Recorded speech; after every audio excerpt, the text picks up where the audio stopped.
Jordan Mason might be the biggest surprise for the 49ers so far. Not only is he second in the league in rushing yards with 447, but more impressively in my opinion, is that 300 of these yards came after contact, which is league leading. He is also built to take Shanahan's workload, coming in at 5'11 and weighing 223 pounds. So in this video, I wanted to examine how Jordan Mason continued to expose NFL defenses last week against the Patriots, and why I think that will continue next week against the Cardinals. Starting out, every time I watch Mason's film, the first thing that I come away with is how he's a perfect fit for Shanahan's offense that relies heavily on the outside zone scheme. On this outside zone, for instance, the blocking on this play has the lineman stepping play side and attempting to get vertical. This gives Mason the ability to read the defense and the gaps forming in it. On this play, for instance, Mason is reading Colton McKivitz's man as well as his second layer players. And as soon as he sees Colton McKivitz's man kick it inside, that's his indicator to bounce outside, which he does, and he picks up 16 on this play.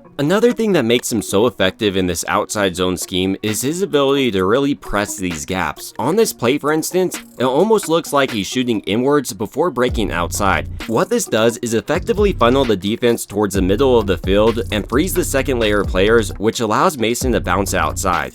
Another play Mason's had a lot of success on this year is this counter tie play. On this play, the offensive linemen are blocking more like it's a zone though, where the backfield looks like a counter. And as he bounces it outside again, you can see he's a lot more athletic than people give him credit for. To further highlight this point, for instance, on 3rd and 7 where the Patriots know the run's coming to close out the game, he's able to get the edge and just turn on the jets. And I get some people will still say a faster back may have scored, but I'll take a back like Mason who brutalizes defenses and rarely is brought down by the first tackler. Here, for instance, on the split zone run, most backs would have been brought down by this defensive end's arm tackle, but it's almost like he wasn't slowed down on this play, and then rather than dancing around, he delivers a blow to the defense and picks up an additional few yards. Another underappreciated part about his game in my opinion is his contact balance. Here, for instance, despite a defensive tackle being in the backfield and a player being on the floor, Mason is able to avoid all this and pick up an additional yard. So while it's clear Mason is a great ball carrier, I also think this game showed his prowess as a receiver. On this play, for instance, Mason is running an angle route and he absolutely cooks this backer in man coverage. And like I said, he isn't going to go down on initial contact.